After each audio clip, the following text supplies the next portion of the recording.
Svensk slavhandel har blivit en brännande fråga i svensk samtidsdebatt, men både skildringarna och slutsatserna går isär. Jag heter Henrik Jönsson och jag är en oberoende libertariansk entreprenör och folkbildare. Den svenska slavhandeln under 16, 17 och början av 1800-talet väcker med rätta avsky. Men hur såg slavhandeln egentligen ut? Vilken bild målas upp? Och vad säger denna bild om vår samtid? Dessa frågor tar jag upp i veckans video. Uppskattar du mina filmer så hjälper du mig att fortsätta göra dem om du stöttar mig via något av betalningsalternativen här ute till vänster. Att göra en ny aktuell film varenda vecka är endast möjligt tack vare ert fortsatt generösa stöd. Så ett stort tack till alla er som är med och stöttar. Prenumerera på min YouTube-kanal gör du med fördel här nedanför om du inte redan har gjort det. Se även till att klicka i den där superbizarra klockikonen och prenumerera på mitt veckobrev så missar du inte när jag släpper nya filmer, vilket jag gör med obeveklig beslutsamhet varenda lördagsmorgon klockan 08:00 svensk tid. Idag pratar jag om förtryck, förmögenheter och förväxlingar. Häng med!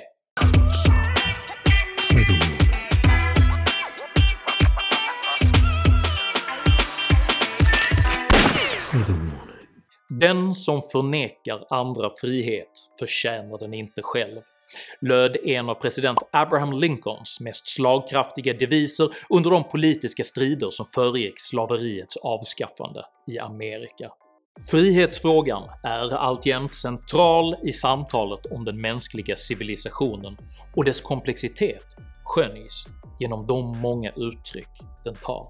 Är frihet avsaknad av tvång? Rätten till välfärdsstatens frukter eller utrymme för att för egen maskin bli rik? Är frihet att slippa, att kunna eller att vara?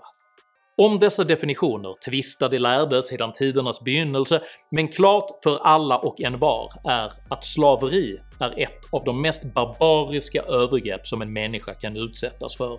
Föreställningen att ett annat liv står att ägas och förbrukas som en vara är inte bara vämjelig och omoralisk utan även djupt tragisk och ytterst destruktiv för alla inblandade parter, i alla fall om man inte har ett bra stoppord. Vreden mot och uppmärksamheten på slaveriets förbrytelser är således inte bara begriplig och angelägen, den är också ett nödvärn mot ett samhälleligt förfall till förtryck och barbari. Men även rättfärdighetens försvar riskerar att degenerera till sin motsats om dess framställning leder tanken fel. Den globalt uppflammade proteströrelsen Black Lives Matter har skapat en högkonjunktur för krönikor om förtryck och raskonflikter världen över, och Sverige är inget undantag. De svenska uttolkningarna ger vid handen att Sverige har skott sig på en omfattande och institutionaliserad slavhandel som vi nu måste göra upp med den underförstådda uppmaningen att visa lyhördhet inför det så kallade postkoloniala perspektivet.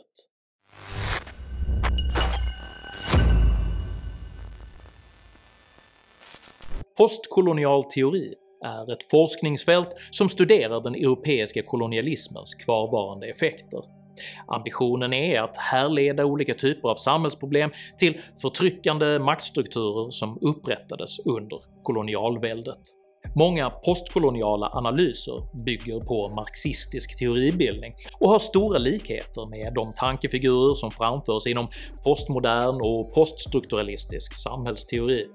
Kortfattat kan man säga att den postkoloniala teorin menar att den eurocentriska kulturen med den vite mannen som norm medvetet och omedvetet ännu avfärdar de forna koloniernas kulturer som primitiva, okunniga och i behov av styrning genom vad som ibland kallas den koloniala blicken.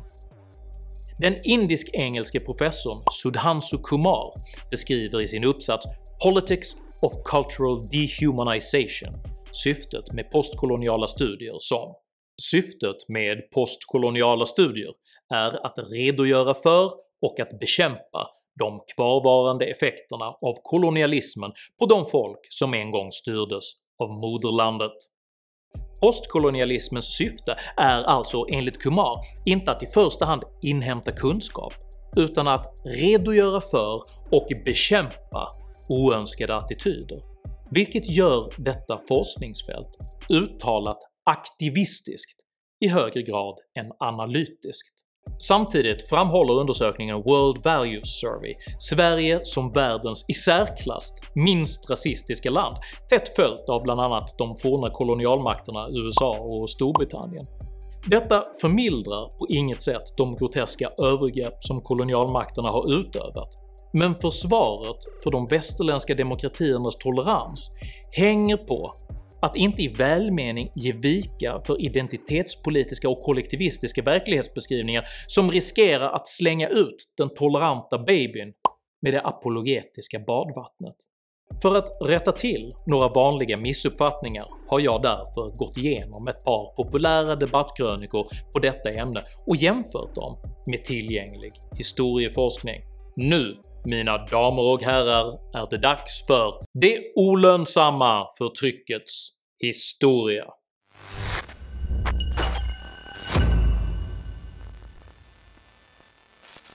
Det svenska förtrycket har långa rötter. Under nordisk järnålder och medeltid var svenskarna kända för sin handel med slavar i östled, och under vikingatiden hade Sverige ett ekonomiskt system som till stora delar var byggt på trälar. Trälarnas liv har i modern tid bland annat skildrats av författaren Sven Bernström, som i en hel serie ungdomsböcker publicerade mellan åren 1973 och 1981 använde detta tema för vad han enligt egen utsago såg som en uppvisning i klasskamp genom historien. Bernström var en oerhört produktiv författare och ägnade större delen av sitt författarskap åt politisk ungdomslitteratur med ambitionen att skänka den kommande generationen socialistisk insikt och politisk instinkt. I boken “De hemligas ö” från 1966 använder Bernström skeppsbrottstemat för att visa hur man bygger ett socialistiskt samhälle. I “Resa på okänd planet” gör han samma sak med science fiction-genren, och i “Kamrat Jesus” från 1971 är det evangelietexterna som socialiseras. Det är i detta ljus Bernströms berättelse om trälarna måste förstås. Slaveriet används rent instrumentellt som ett tema bland många andra för att framhäva socialismens förtjänster och det borgerliga samhällets förtryck. För i ingen av Bernströms böcker om trälar omnämns det faktum att träldömet själv dog på grund av olönsamhet, långt före att det av kung Magnus Eriksson formellt avskaffades år 1335. Det visade sig nämligen ekonomiskt mer lönsamt att betala självförsörjande lantarbetare än att behöva ansvara för ofria personers liv och uppehälle. Och samma läxa skulle återigen uppenbaras under kolonialismen. Förtryck är inte bara moraliskt förkastligt, det är helt enkelt inte heller långsiktigt lönsamt. Denna aspekt på förtryck intresserade inte Sven Bernström, av samma anledning som det inte intresserar de skribenter som idag ondgör sig över den svenska kolonialistiska slavhandeln, för det kullkastar argumenten för storskaliga ideologiska ingrepp i världsekonomin.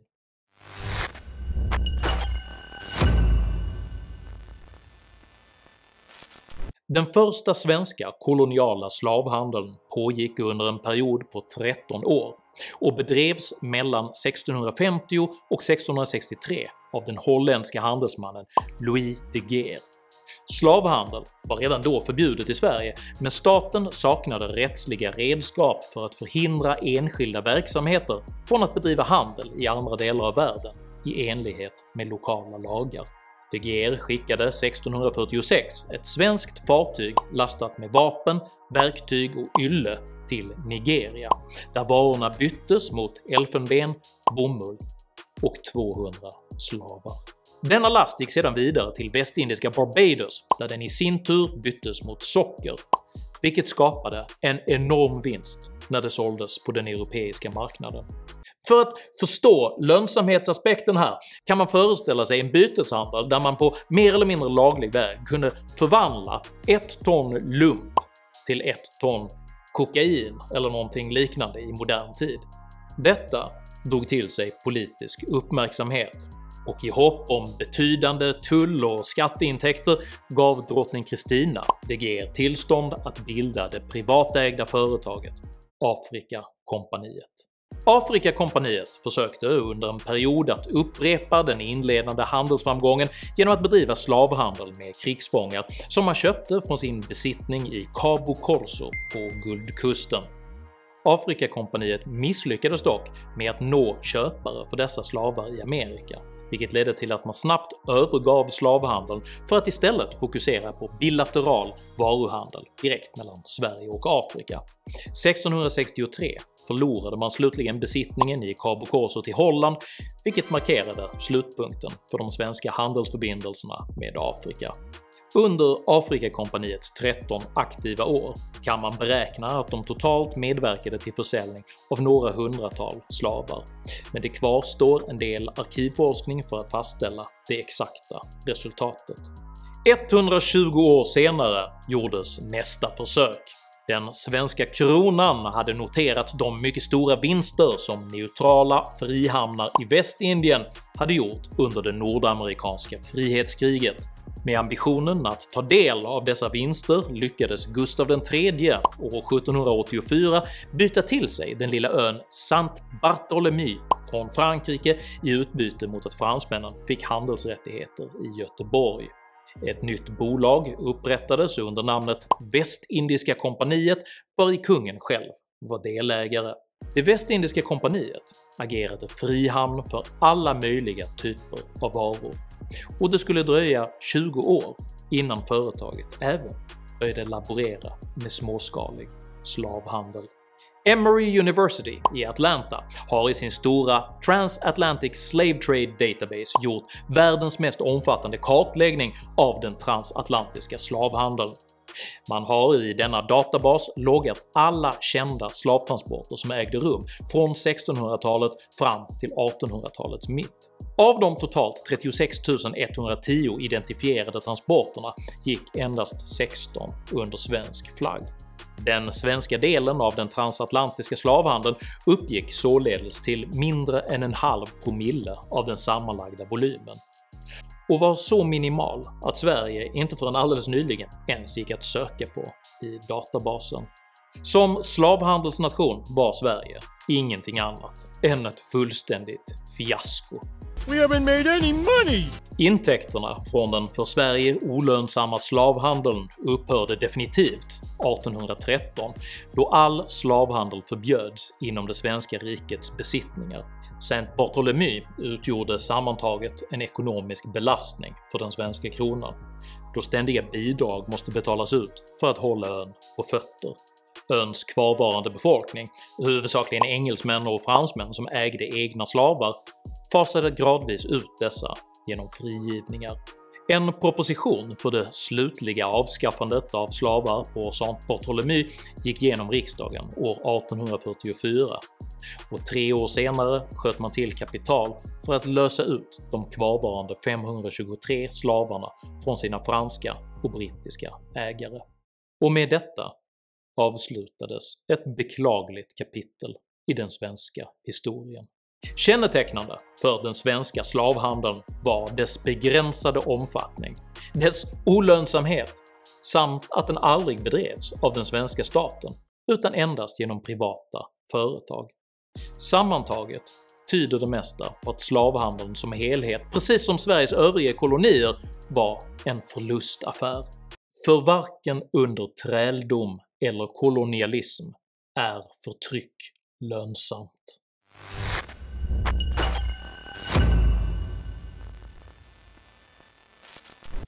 Att även ett mycket ringa slaveri är helt förkastligt är ställt utom allt tvivel, men det saknas, som jag nyss visat, historiska belägg för att kunna beslå Sverige med någon betydande skuld i just detta hänseende.